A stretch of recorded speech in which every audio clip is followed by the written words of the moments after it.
Përshëndetje dhe një ditë sa më të mbarë të gjithëve. Mbrëmë i përcollëm Parlamentit projekt buxhetin 2026 dhe jam realisht i lumtur sot, se kam përdorur ndonjëherë këtë fjalë, por jam i lumtur sot të them pensionistëve se mua ashtu, siç u zëtuan në zgjedhje, ky mandat do të jetë mandati i rritjes së përvitshme të pensioneve. Siç e kam thënë gjithnjë, kjo është pjesa më e vështirë e politikës financiare të një vendi, pensionet. Por, më në fund, pikërisht sepse nuk jemi më ai vendi që mezi mbajnë këmbë, po jemi një vend me një ekonomi të qëndrueshme që rritet çdo vit, mund ta bëjmë atë për cilën zotuam. Të arrijmë vit pas viti, të rrisim pensionet sipas objektivave të shpallura për secilën kategori.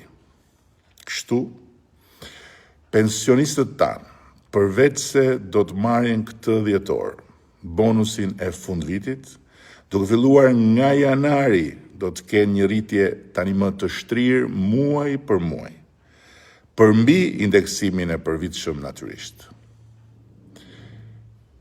Konkretisht, sipas kategorive, në fund të mandatit duhet të arrijmë që pensioni mesatar të rritet si më poshtë. Pensioni urban me vitet plota pune të shkojë 40.000 lekë të reja nga 27.350 që është sot. Pensioni urban i pjesshëm të shkojë mesatarisht 22.000 lekë të reja nga 15.850 lekë që është sot.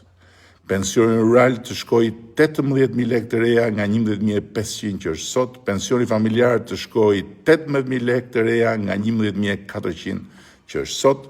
Dhe pensioni i invaliditetit të shkojë 30.000 lekë të reja nga 20.000 që është sot. Prandaj, nga janari vitit të ri 2026, pensionet do të rriten çdo muaj si vijon. E përsëris për te indeksimit vjetor që do të jetë një tjetër gjë.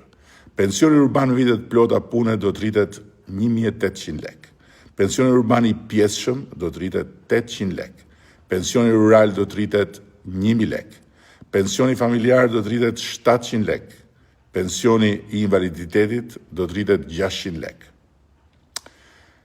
Në vitet në vijim, të njëjtat shifra do të dyfishohen për secilën kategorinë 2027, do të trefishohen 2028, do të katërfishohen 2029 për të arritur vlerën e premtuar në qershor të këtij viti, ku shqiptarët na dhanë plot 83 mandate.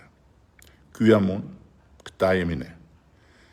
Them dhe themi atë që bëjmë dhe bëjmë gjithnjë atë që themi.